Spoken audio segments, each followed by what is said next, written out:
Now, one of the great things about hunting hill country for whitetails, and we'll talk about some even flatland situations here in a little bit, but one of the things about whitetails and hills is that they make a great combination for a lot of reasons. You can hide mature bucks. The average age of buck for the same hunting regulations, the number of hunters goes up because of hills. I've experienced that over and over again. But you can cheat the wind.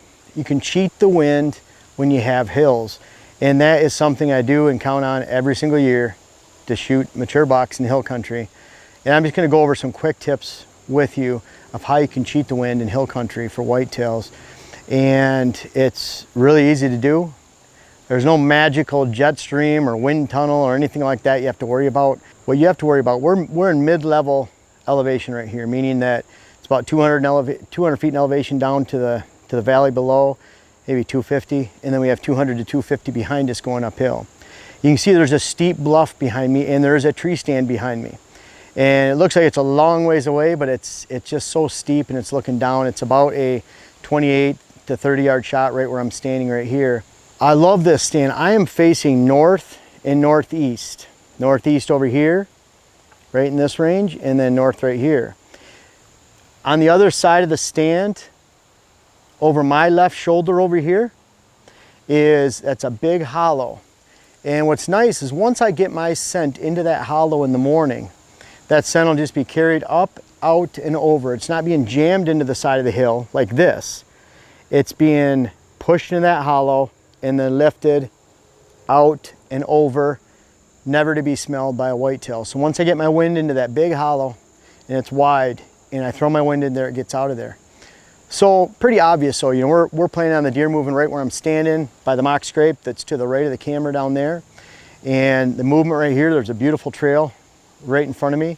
They all pass through a cutout area in a dead log over here, just about 29 yards from the stand. And so everything funnels back up this way. They sweep out.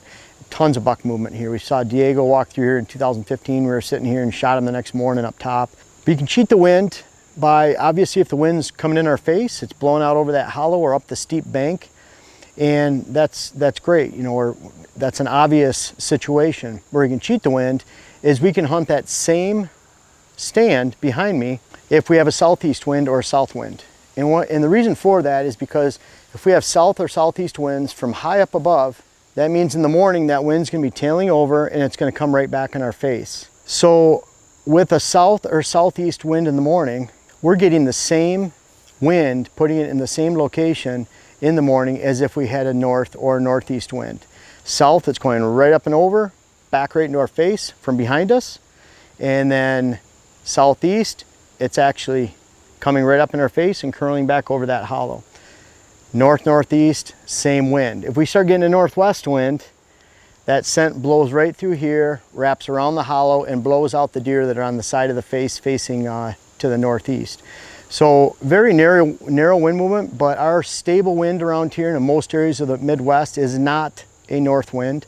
If you look at Weather Underground for October, November, you'll find that about 30 to 35% of your stable winds in the entire Midwest, extending over to the Northeast, down into Missouri, over to Iowa, Nebraska, North Dakota, South Dakota, you'll find that about 30 to 35% of your winds overall are some southerly component.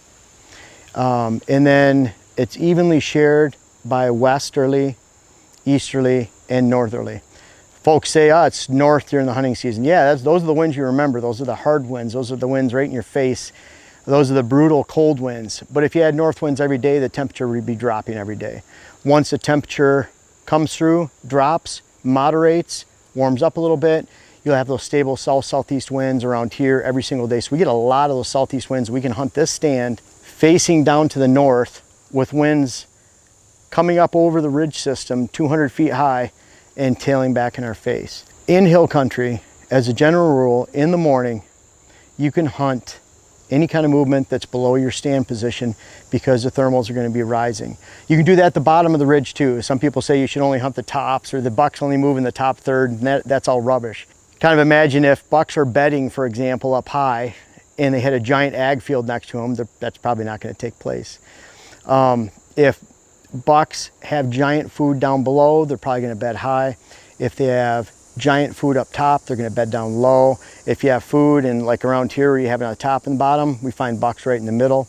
And so for that, you should be able to hunt high, low, middle, depending on the circumstances.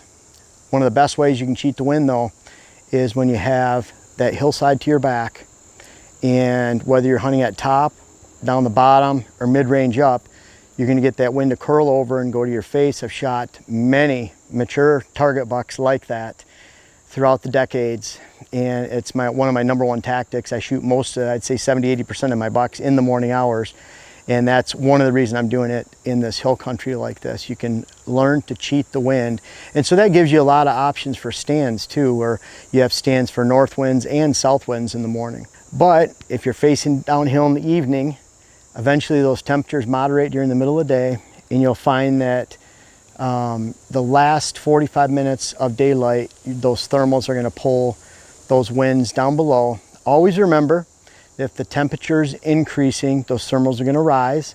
So at daybreak, sometimes you have a little bit of stagnant air in there that falls down, so you have to account for that. But those winds and those thermals are not going to drop until the temperature drops, which is typically in a normal day, just the last 45 minutes to hour of the day when the sun's starting to set. In fact, some of the highest temperatures, peak temperatures of the day are 2 to 3 hours before dark. Cheating the wind. Another way you can do it is flatland. If you have road pines or berms, wind will follow those pines and berms just like water.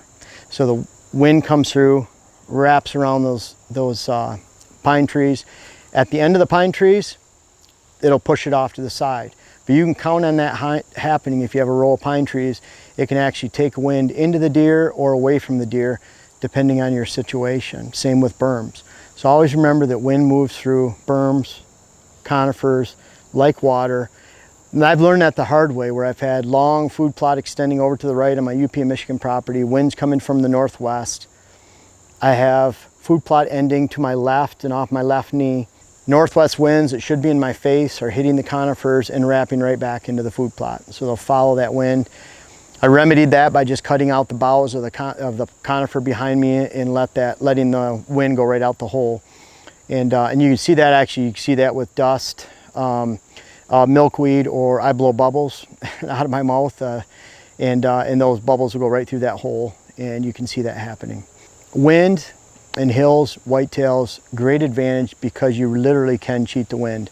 You can go into those stands, or dropping off below you, hunt during the morning hours, and expect that wind to go up as long as you're above those trails.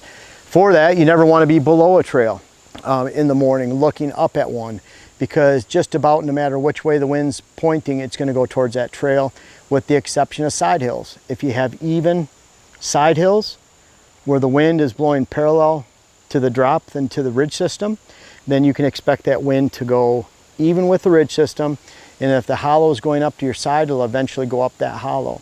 So that is one way you can hunt trails that are above you if you use the side wind correctly, and it's just open air, meaning it's not hitting any ridge system, open to the valley, and that wind's coming along the side in front of you and blowing up the hill to your right. And that way a trail above you, you can use so many different ways to play the wind. So I try to have a lot of different videos that explain whether you're cheating the wind by hunting high, looking down at a trail and using that wind in your face or in your back in the morning, or you're using side hills in the evening and then allowing that last hour to take those thermals down into a valley and travel with those thermals.